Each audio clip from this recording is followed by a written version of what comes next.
हरियाणा के मुख्यमंत्री मनोहर लाल खट्टर ने स्वयं प्रेरित आदर्श ग्राम योजना के अंतर्गत विकसित भिवानी के आदर्श गांव सुई के उद्घाटन समारोह में भारत के महामहिम राष्ट्रपति रामनाथ कोविंद का हरियाणा की धरती पर स्वागत करते हुए कहा कि मुझे गर्व है कि प्रधानमंत्री नरेंद्र मोदी के आह्वान पर हरियाणा सरकार ने गाँव को आदर्श बनाने की योजना चलाई थी। इसी कड़ी में स्वयं प्रेरित आदर्श ग्राम योजना भी बनाई गई। इसके अंतर्गत भी गांव का विकास हो रहा है। हरियाणा सरकार ने हरियाणा में कॉर्पोरेट सोशल रिस्पॉन्सिबिलिटी ट्रस्ट का गठन किया है। आदर्श ग्राम योजना को एक प्रकार से मुहर लगाने के लिए और इस काम को आगे बढ़ाने के लिए प्रेरणा देने के लिए हमारे बीच में आज माननीय राष्ट्रपति महोदय पधारे हैं।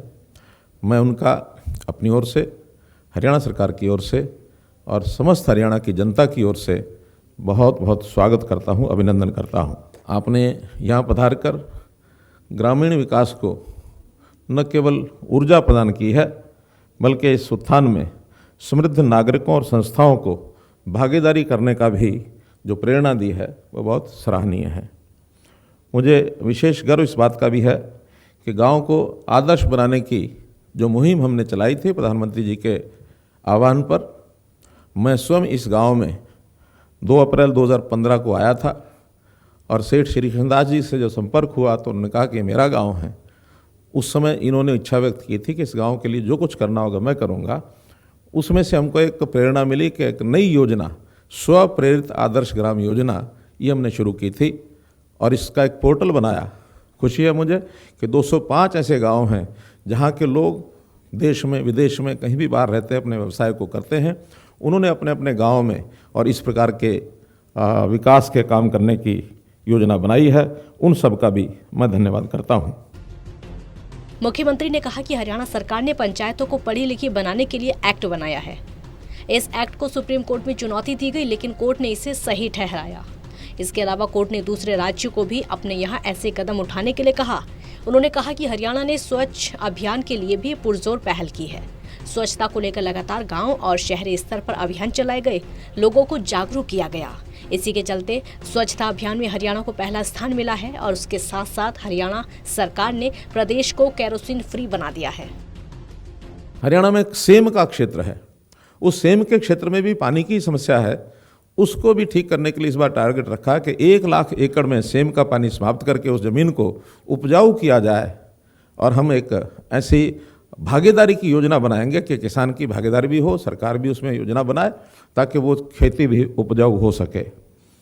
इसी प्रकार इरिगेशन का, पानी की हमारी बहुत कमी है हरियाणा में। कोई प्राकृतिक स्रोत हरियाणा में सीधा हमको नहीं मिलता। हमने योजना बनाई है कि हम खेती में और कैसे माइक्रो इरिगेशन के माध्यम से हर खेत को पानी पहुँचे, ये हमारी योजना है। इस नाते से इस पर हम आगे बढ़ रहे हैं। राष्ट्रीय शिक्षा नीति 2020 बनी है, देश में 2030 तक लागू करने की बात कही गई। हम इसको 2025 तक लागू करेंगे और इसका लागू करने का प्रारंभ सबसे पहले राज्य के रूप में हमने शुरू कर दिया है। इसी प्रकार कोविड की जो हम सब जानते हैं कहानी, हमने पिछले इस 1.5 वर्ष के कार्यकाल में इस कोविड को रोकने के लिए समाज के सहयोग से, संस्थाओं के सहयोग से, संस्थाओं ने CSR के माध्यम से हमको वेंटिलेटर दिए, ऑक्सीजन सिलेंडर दिए, एम्बुलेंसेज दी, मेकशिफ्ट अस्पताल बनाए। उन्होंने ऑक्सीजन का जो ट्रांसपोर्टेशन है वो भी हमको संस्थाओं के माध्यम से करना पड़ा। PPE किट, सैनिटाइजर, मास्क आदि दवाओं के बहुत से ऐसे भंडार उन्होंने खोले। मुख्यमंत्री ने कहा कि प्रदेश सरकार राष्ट्रीय शिक्षा नीति को लागू करने के लिए प्रयासरत है। देश भर में इस शिक्षा नीति को 2030 तक लागू करने का लक्ष्य है, जबकि हरियाणा सरकार ने इस नीति को 2025 तक ही लागू करने का लक्ष्य लिया है।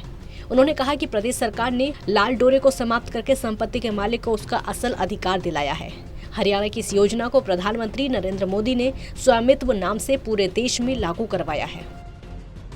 हरियाणा की खेल नीति और खिलाड़ियों की तारीफ करते हुए मुख्यमंत्री ने कहा कि खेलों में हरियाणा का महत्वपूर्ण स्थान है। देश भर में राष्ट्रीय और अंतर्राष्ट्रीय स्तर पर मिलने वाले मेडल में हरियाणा के खिलाड़ी 25 से 40% तक मेडल प्राप्त करते हैं। हरियाणा खेलों का हब बना है।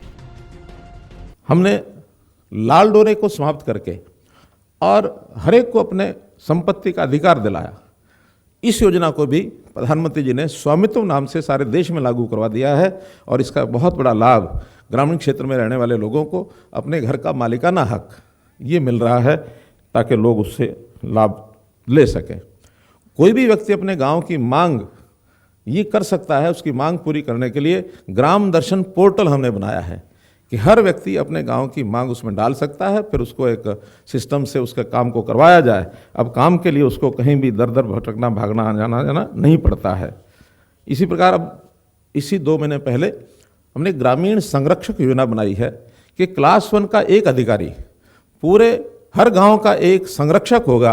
6,500 अधिकारी 6,500 गांव के संरक्षक होंगे, ताकि गांव में आने वाली कोई भी कठिनाई, चाहे वो इंफ्रास्ट्रक्चर से जुड़ी है, चाहे वो लिविंग स्टैंडर्ड से जुड़ी है, ईज ऑफ लिविंग को आगे बढ़ाते हुए हम इस योजना पर आगे काम कर रहे हैं। और मैं समझता हूँ इसके ऊपर भी हम निश्चित रूप से सफलता प्राप्त करेंगे। मुख्यमंत्री ने कहा कि गांव में विकास को प्राथमिकता पर लेते हुए सरकार ने ग्रामीण संरक्षण योजना की भी शुरुआत की। इस योजना के तहत प्रदेश के 6,500 प्रथम श्रेणी अधिकारी एक गांव के संरक्षक होंगे। चंडीगढ़ से टोटल न्यूज के लिए अनिल कुमार की रिपोर्ट।